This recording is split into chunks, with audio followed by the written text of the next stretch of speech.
Paz de Cristo, irmãos. Vocês estão bem? Espero que sim. Hoje nós vamos estar iniciando o estudo da lição de número 4, que fala sobre a iluminação espiritual do crente. A leitura bíblica se encontra em Efésios, capítulo 1, do versículo 15 ao 23,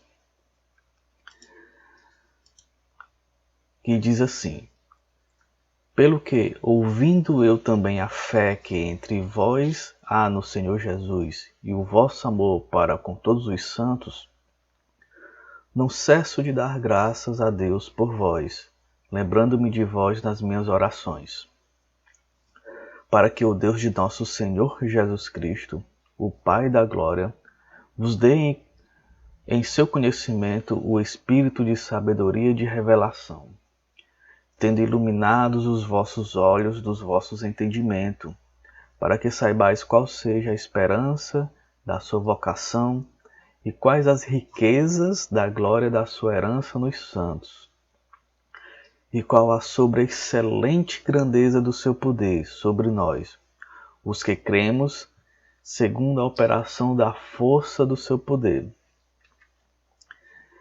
No verso 20 diz assim: que manifestou em Cristo, ressuscitando dos mortos e pondo à sua direita nos céus, acima de todo principado e poder, e potestade e domínio, e de todo nome que se nomeia, não só neste século, mas também no vindouro. E sujeitou todas as coisas a seus pés, e sobre todas as coisas o constituiu como cabeça da igreja, que é o seu corpo, a plenitude daquele que cumpre tudo em todos. Glória a Deus. Estamos estudando a carta aos Efésios, já a lição de número 4. E nessa leitura bíblica, Paulo, ele começa a fazer uma intercessão a favor da igreja de Éfeso. E aparece nessa intercessão, nessa oração, 3 palavrinhas: ação de graça, no verso 15 ao 16, oração intercessória, que ele está praticando também nessa leitura, no verso 17 ao 19, confissão de louvor e exaltação, no verso 20 ao 23. E o que é que isso nos proporciona? Vai nos proporcionar o entendimento acerca da nossa eleição, como vocês estão vendo aqui, o compreendimento da nossa chamada. Ele nos traz à mente também o esclarecimento acerca da herança divina, que nós vamos ver também que herança é essa, se é a herança de Deus em nós ou nós em Deus. E uma coisa que eu vou também estar enfatizando é a grandeza do poder de Deus, certo? Mas, já olhando aqui nesse slide, o que é oração? A oração é uma conversa com Deus, é uma conversa entre você e Deus. A oração, de forma resumida, ela é para você. Você está fazendo lá suas petições e orando a Deus só entre você e Deus. Indo aqui para o último ponto, diferente da intercessão, que já é para o outro. Pedir em favor do outro, atacar alguém com pedidos em favor de outros. Isso aqui eu peguei do dicionário Wycliffe.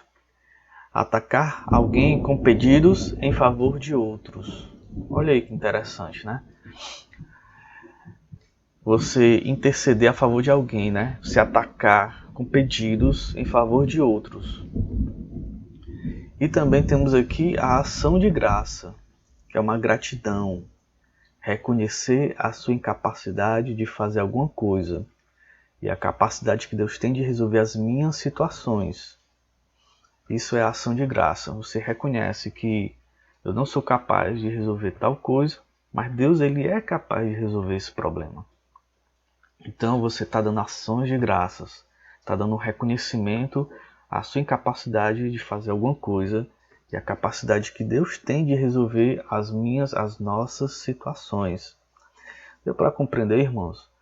Oração é para você, enquanto que intercessão é para o outro. Você está intercedendo para o outro. Continuando, no ponto 1 da revista, que fala sobre a esperança da vocação e as riquezas da glória, no subponto 1, ação de graças e intercessão, nós vemos Paulo dando graça à vida dos eleitos lá em Efésios, no verso 16, sendo que a parte da eleição e predestinação foi estudada na lição 3, com o professor Henrique. Então, ele começa a dar graça pela vida dos eleitos. Ele começa a agradecer pelo que Deus fez em relação à vida dos eleitos. E outra coisa interessante também, que ele dá graças às bênçãos espirituais recebidas. Olha como ele começa a se dirigir aos Efésios, agradecendo pela vida dos eleitos e dando bênção às vidas espirituais que eles receberam. Mas também Paulo, ele intercede, olha aí, a intercessão, né, em favor do outro, ele intercede e ele pede o espírito de sabedoria e de revelação sobre a igreja de Éfeso. Que a sabedoria e a revelação da parte de Deus venha sobre Éfeso. Ou seja, ele começa a interceder em favor da igreja de Éfeso, pedindo a Deus que eles tenham a revelação, o conhecimento, a sabedoria do que Deus tem para eles, do poder de Deus, da herança de Deus, das riquezas de Deus. Continuando, ainda no mesmo subponto, Paulo também rogava acerca da capacidade de compreender. Ele queria que os Éfesos, a igreja de Éfeso, compreendesse a esperança da chamada. Já vou falar sobre esse termo, esperança. Ele queria que a igreja entendesse a sua chamada, por isso que ele intercedia, rogava acerca desse entendimento, que a igreja precisa compreender a sua chamada, a sua importância aqui nesse mundo. Paulo também roga acerca da capacidade de compreender as riquezas da herança. Olha aí, há uma herança. E ele também rogava acerca do entendimento acerca da grandeza do poder de Deus. Nós vamos já falar sobre esse poder de Deus, que é importante que entendamos o quão poderoso é Deus. E vamos falar sobre esse poder acerca de exemplos. Amém? Continuando, no subponto 2 da revistinha, que fala acerca da esperança da vossa vocação. Interessante aqui, irmãos. Esperança aqui nesse contexto bíblico, ele não significa espero que isso aconteça. Eu espero que aquilo aconteça. Pode não acontecer. O entendimento aqui do termo esperança nesse contexto é certeza quanto ao futuro.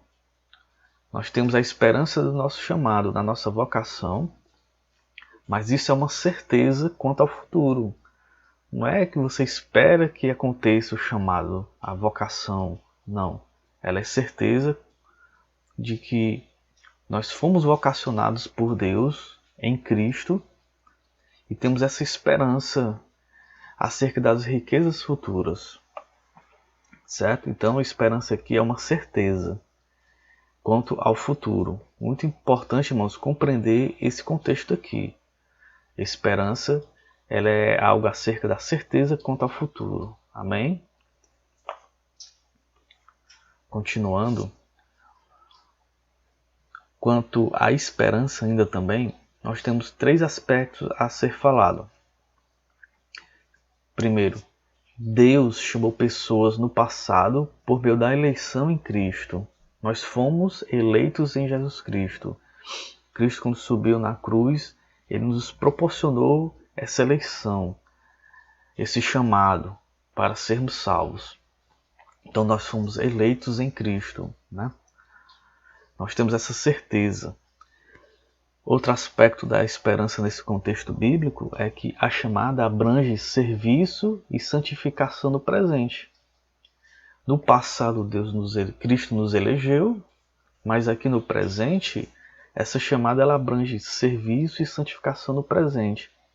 Então é importante termos esse entendimento acerca desse chamado, dessa vocação, essa esperança de que abrange um serviço que tem que ser prestado ao Senhor aqui, enquanto igreja, e que envolve santificação. E outro aspecto dessa esperança é a participação gloriosa no futuro, que compreende a vida eterna e a esperança de conhecer Deus face a face. Olha aí que interessante também. Esse aspecto da esperança ela abrange passado, quanto à eleição, presente, quanto ao serviço e à santificação que temos que prestar a Deus, e ao futuro, que vai envolver a participação da igreja no glorioso futuro, que compreende a vida eterna. Olha aí.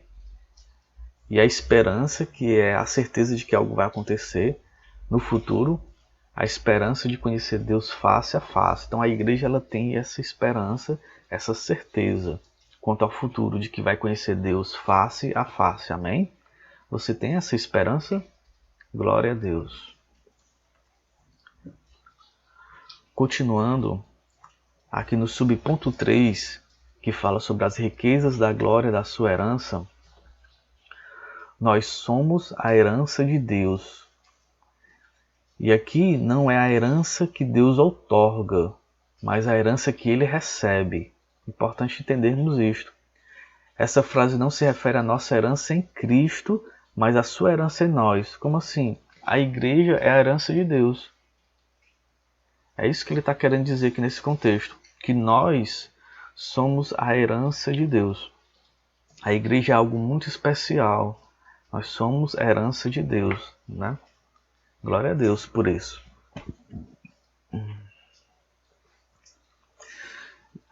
Irmãos, agora aqui, no pleno conhecimento dele. Eu trouxe aqui nesse programa bíblico chamado The Word, eu puxei no original a palavra conhecimento. Vou dar um zoom aqui para vocês enxergarem. A palavra conhecimento vem do grego epignosis. Olha aí que interessante. É uma amplitude de gnose. Existe gnosis no grego, que também significa conhecimento, e tem a palavra epignosis, que também é conhecimento. Nesse contexto aqui, no pleno conhecimento dele, a palavra conhecimento é epignosis. Mas não é a mesma coisa que gnose? Ela, na verdade, é um conhecimento mais amplo e mais completo. Nesse contexto bíblico, quando Paulo fala no pleno conhecimento dele, esse conhecimento é um conhecimento mais amplo, diferente de gnose. É mais do que conhecimento acadêmico e teórico, é um conhecimento pessoal. Então, não é só o conhecimento de conhecer o que está escrito, conhecer a teologia, não. É um conhecimento que ele vai mais além do que livros acadêmicos. É um conhecimento que envolve a parte pessoal, o envolvimento pessoal com Deus. Então, Paulo aqui quer que a igreja ela tenha um conhecimento mais amplo e pessoal acerca de Deus. Outra coisa interessante aqui que eu também trouxe é que no versículo 18 fala: tendo iluminado os olhos do vosso entendimento. Temos aqui uma coisa interessante. Aí eu puxei aqui novamente no original. Vejam aqui, irmãos. Tendo entendimento aqui vem do grego cardia, coração aqui, quando eu puxei no grego, significa cardia. Algumas traduções bíblicas têm entendimento. Nessa tradução está coração, mas no original é cardia, é coração. Mas como assim o entendimento como assim o coração? É porque no pensamento hebraico o coração não se refere às emoções, mas à vontade. O coração é a compreensão moral, o ser interior essencial. Então, tendo iluminado os olhos do vosso coração, ou do vosso entendimento. Na verdade, aqui está falando da própria alma, da parte essencial do ser humano, da essência, a alma, que é a sede das emoções, a sede das vontades, certo? A compreensão moral, o ser interior. Então, Paulo aqui ele roga que a igreja ela tenha a sua alma iluminada pelo entendimento de Deus. Aqui no ponto 2 da revista, ela traz a sobreexcelente grandeza e força do seu poder. Força do poder divino. Subponto 1. A sobreexcelente grandeza do seu poder. Nós temos aqui duas palavras, sobreexcelente e grandeza. Eu até coloquei aqui dizendo mega, ultra, né? Que Paulo está exaltando tanto aqui a Deus que ele, além de falar sobre excelente, algo extraordinário, ele ainda dá um plus no que ele estava falando. Grandeza, ó, mega, ultra. Então, a sobreexcelente grandeza do poder de Deus.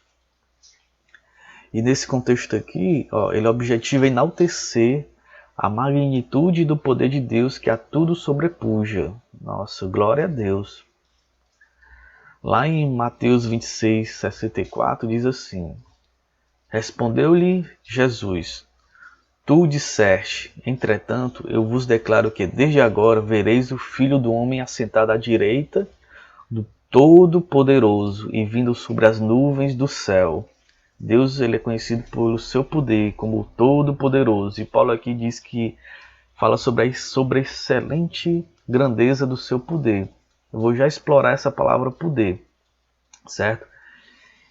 E se você quiser saber o quão Deus é grande, é só você olhar para o universo, para tudo que Deus fez, tudo que Deus criou, para a natureza, a complexidade da estrutura humana.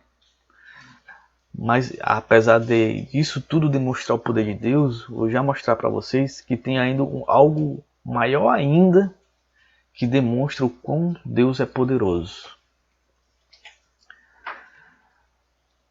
A palavra poder, ela vem do grego, irmãos, ó, dunamis, que fala poder, força, habilidade, poder inerente, ó, poder que reside numa coisa pela virtude da sua natureza, ou que uma pessoa ou coisa mostra e desenvolve.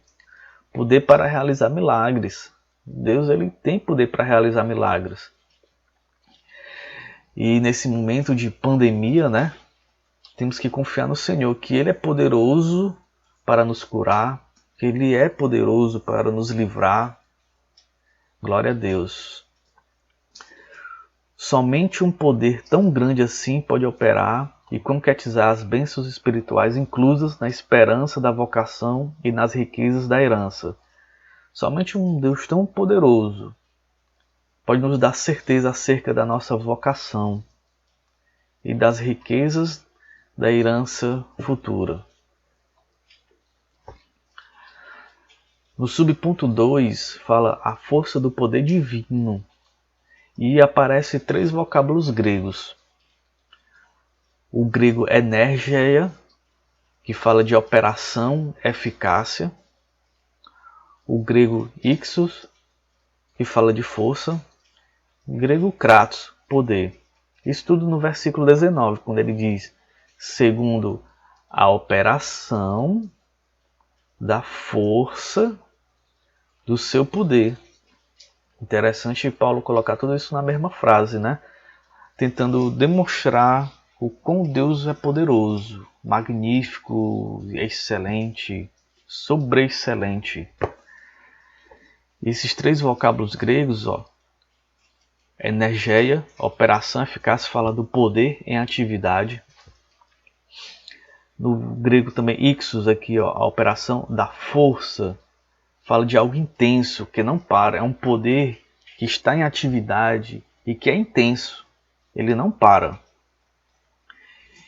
E do grego kratos, ó, poder, que traz a ideia aqui, ó, poder inerente de Deus. Aleluias. Então, um poder que está em atividade, ele é intenso, ele não para e é inerente a Deus. Então, nesse exato momento, Deus continua sendo todo-poderoso. Deus, ele continua atuando em toda a natureza, em toda a terra, em todo o universo. Então não pense que, por exemplo, nesse momento de pandemia, Deus abandonou o planeta, ou não, jamais Deus abandonou sua criação. Pelo contrário, isso é ato permissivo de Deus. E com certeza, no momento certo, ele vai intervir. Aleluias. Eu puxei aqui também no original acerca do que nós falamos. Ó, quando você vai na palavra eficácia e puxa ela no original, realmente é energeia, certo?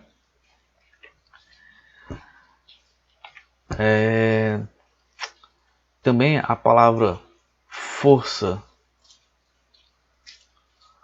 ó, eficácia, força, do grego ixos, né? Força, vigor, poder. Outra palavra que nós acabamos de ver, poder, do grego kratos, ó, força, vigor também. Você vê que Paulo ele usa palavras semelhantes para falar acerca da grandeza de Deus, né? Então, só para fazer uma diferenciação aqui, ó, a palavra poder, ela aparece aqui, e qual a suprema grandeza do seu poder, e ela aparece aqui também no final do versículo, ó, a eficácia da força do seu poder. Duas palavras para poder, que no português é a mesma palavra poder, mas no grego diferente. Uma significa dunamis, indica uma capacidade, e esse poder no final do versículo, que é kratos no grego, significa a força efetiva dominadora. Então, olha, uma capacidade e uma força efetiva e dominadora para poder. Ainda no subponto 2, a força do poder divino, vamos ver aqui 3 exemplos aqui desse poder. Olha aqui. A ressurreição de Cristo é um exemplo do poder de Deus.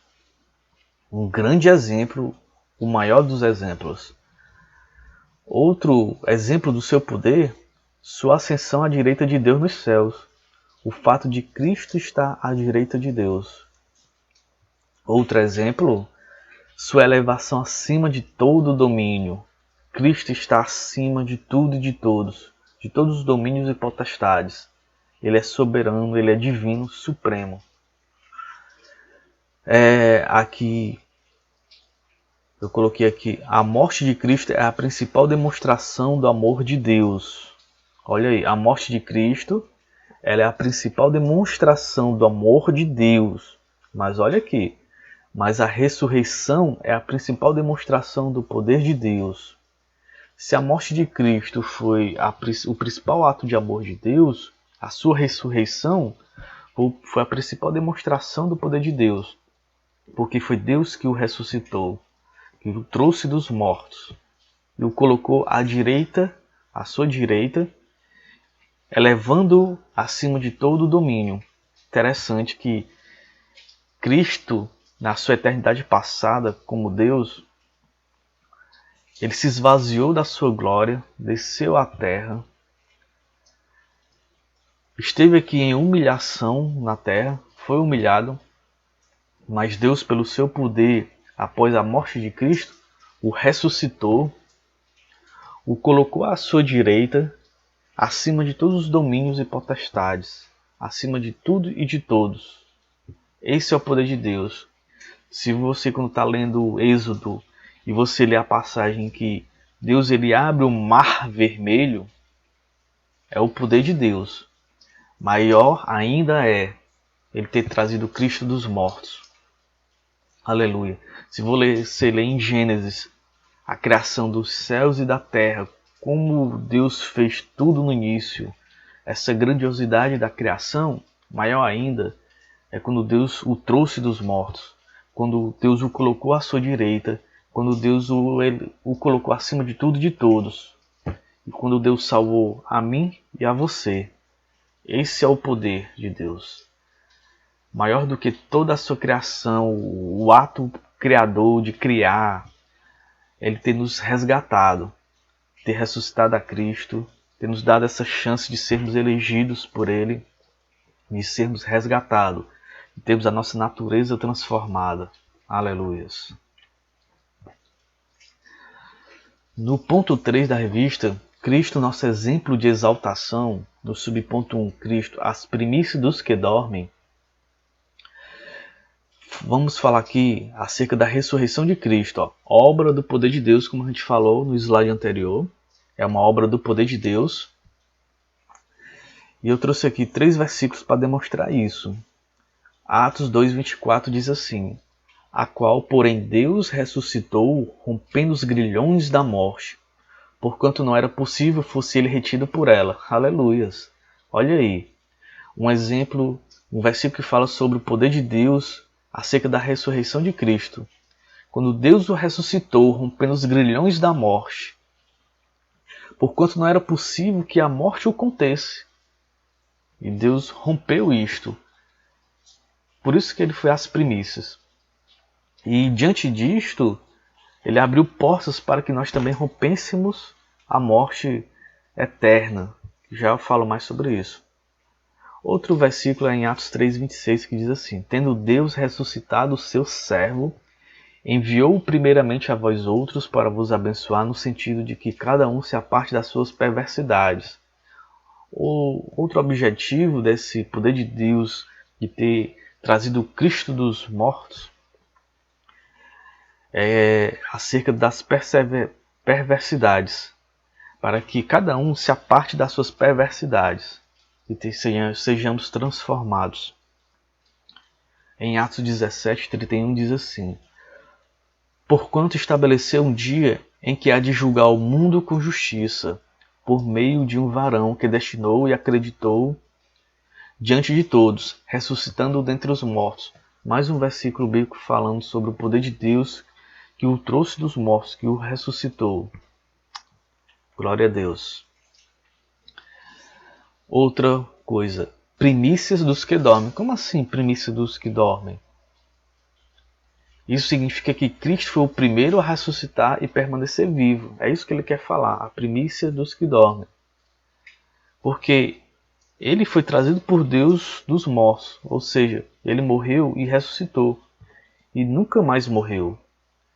Eu trouxe aqui 3 exemplos de pessoas que foram trazidas dos mortos por Cristo, mas que voltaram a morrer, como Lázaro, Tábita, Eutico, aquele jovem que dormiu durante a pregação de Paulo, que ele caiu e morreu, e Paulo orou e o jovem foi ressuscitado. Mas todos estes voltaram a morrer. Estes não são os únicos casos na Bíblia, tem mais casos de ressurreição, tanto no Antigo Testamento como no Novo, certo? Mas aonde estão eles hoje? Não mais entre nós, porque voltaram a morrer. Mas Cristo, quando ressuscitado por Deus, pelo poder maravilhoso de Deus, ele não morreu novamente. E ele abriu precedentes para que nós sejamos também ressuscitados futuramente. Jesus é a garantia de que seremos ressuscitados. Olha aí, o crente, o cristão, ele tem essa esperança, essa certeza de que será ressuscitado. Nós estamos aguardando o arrebatamento da igreja,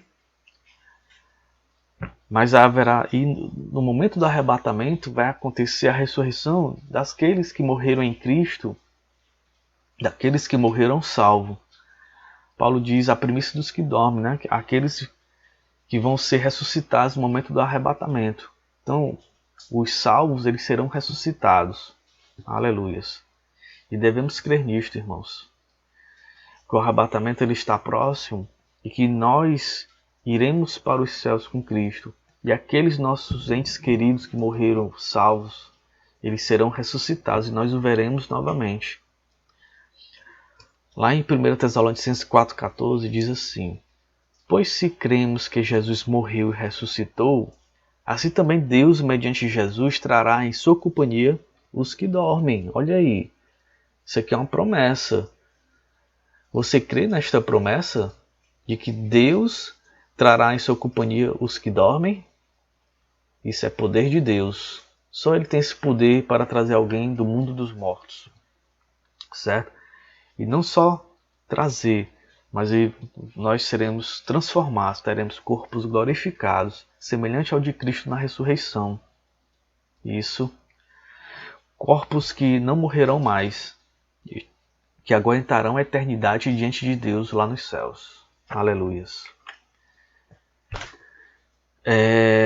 Trouxe outro versículo também, lá em João 5, verso 28 ao 29. Não vos maravilheis disto, porque vem a hora em que todos os que se acham nos túmulos ouvirão a sua voz e sairão.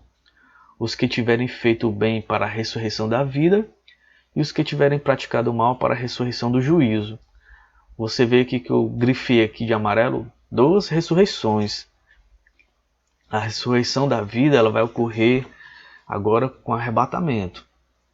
Já essa ressurreição do juízo ela vai acontecer durante o grande trono branco, do julgamento final, certo? Nessa ressurreição do juízo, essas pessoas elas já estão perdidas e elas vão passar por um julgamento. Mas esse aqui, ressurreição da vida, é para os salvos que terão seus corpos transformados para estarem com Deus.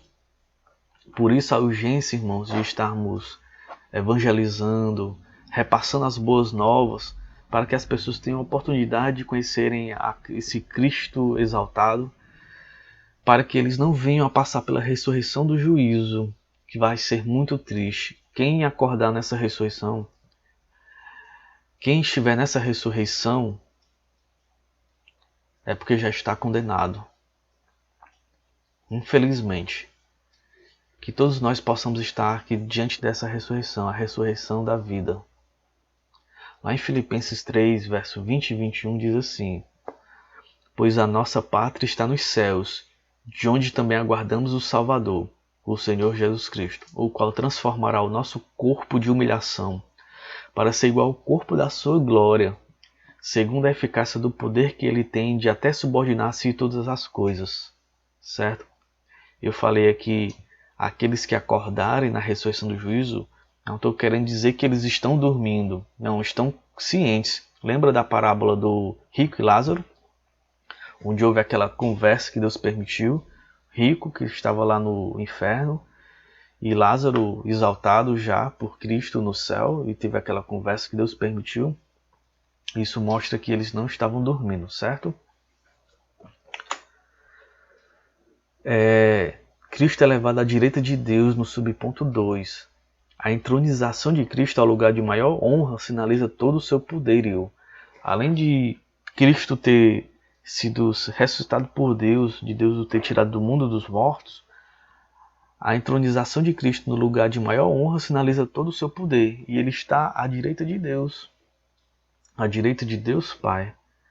O lugar de mais alta honra neste universo conhecido. É-me dado todo o poder no céu e na terra. Mateus 28:18. Ou seja, ele tem todo o poder. No céu e na terra. Ele é aquele que, pelo poder das suas palavras, acalma uma tempestade. Ele é aquele que, pelo poder das suas palavras, diz, sai para fora e ressuscita. Ele é aquele que pode resolver os seus problemas, os meus problemas. Devemos confiar neste. Este é aquele que João perguntou, é esse o Cristo ou temos que esperar outro? E Cristo respondeu, os cegos enxergam, os surdos escutam. Esse é aquele que opera maravilhas. Em Filipenses 2, verso 9 a 11 diz assim, pelo que também Deus o exaltou sobremaneira, e lhe deu o nome que está acima de todo nome, para que ao nome de Jesus se dobre todo o joelho, nos céus, na terra e debaixo da terra. E toda língua confesse que Jesus Cristo é o Senhor, para a glória de Deus Pai. Aleluias. Devemos crer nesse Cristo, irmãos. Esse Cristo ressuscitado, pelo poder de Deus e elevado à direita de Deus nos altos céus, tendo domínio sobre tudo e sobre todos. Ele é o nosso Rei e Ele está voltando. Os salvos também estão garantidos nesse triunfo de Cristo. Lá em 1 Coríntios 15, verso de 56 e 57, diz assim: o aguilhão da morte é o pecado, e a força do pecado é a lei. Graças a Deus que nos dá a vitória por intermédio de nosso Senhor Jesus Cristo. Ou seja, por intermédio de Jesus Cristo, Deus nos deu essa vitória de também vencermos a morte. Ah, irmão, mas nós também não vamos morrer, mas nós seremos ressuscitados para a ressurreição da vida. Amém? No verso 6 ele diz: nos fez assentar nos lugares celestiais. Nós vamos nos assentarmos em lugares celestiais.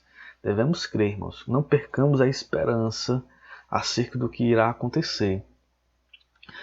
Algo maravilhoso já aconteceu em nossas vidas pelo poder de Deus, que foi o fato dele ter nos trazido à sua presença, de nos ter salvado. E ainda vai acontecer mais. Ele ainda vai nos elevar até os céus para estarmos junto com Cristo e Ele. No subponto 3 da revistinha diz assim: Cristo é exaltado sobremaneira. O poder de Deus exaltou a Cristo, acima de todo principado e poder e potestade e domínio e de todo nome que se nomeia. O resultado desse triunfo, Deus fez Cristo o cabeça da igreja. Cristo, ele é a cabeça da igreja. Devemos ter isso em mente, esse esclarecimento. Cristo, ele é o líder, ele é o cabeça, é aquele que está acima da igreja. Mas a igreja é a expressão plena de Cristo. Nós somos o corpo de Cristo. Nós somos a expressão plena de Cristo, certo? Se você for ver, no final, somos tudo unidos, um corpo só, onde Cristo é a cabeça e nós somos o corpo, certo? Nenhum poder pode prevalecer contra a igreja do Senhor. Mateus 16, 18. Você pode pegar essa leitura bíblica quanto à pandemia, né? Não estamos podendo nos reunir nas igrejas, mas tenha em mente que nenhum poder vai prevalecer contra a igreja de Cristo. Isso não vai acontecer, certo? E para concluir, eu peguei essa conclusão do professor Luciano de Paula, um grande professor. As referências vão estar no último slide. Ele colocou assim: compreendemos a esperança do nosso chamado, de onde Deus nos chamou, para que Deus nos chamou e para onde Deus nos chamou. Devemos entender essa pergunta sobre o nosso chamado. Por que Ele nos chamou? Para que Ele nos chamou? Compreendemos o quão valioso nós somos para Deus? A ponto de, por amor, Deus ter integrado o seu Filho na cruz e pelo ato do seu poder divino ter o chamado dos mortos para que tivéssemos essa chance de sermos elegidos por Ele para a salvação. Temos experimentado de forma prática o poder da ressurreição em nossa vida. Pense nisso. É importante que eu e você, nós como igreja, compreendamos a importância de termos sido chamados, a importância de Cristo ter sido ressuscitado, de ter vindo a esse mundo e ter sido ressuscitado. A nossa vida só vai ter sentido, nossos 50, 80, 120 anos de vida só vai ter algum significado real se entendermos a importância do chamado de Cristo, da sua morte e ressurreição. Isso tem que impactar em nossas vidas, tem que fazer parte de nossas vidas. Nós temos que viver Cristo para que ela tenha um significado real. Amém? Espero, irmãos, que tenhamos entendido um pouco da lição acerca da sobreexcelente grandeza do poder de Deus, do seu poder ressuscitador, de ter tirado Cristo da morte e elevado à sua direita. Que possamos compreender esse chamado, essa eleição, que a igreja ela tem um entendimento, essa luz acerca das coisas futuras, da herança, É muito importante que entendamos todas essas coisas, amém? Fiquem na paz de Cristo. Glória a Deus.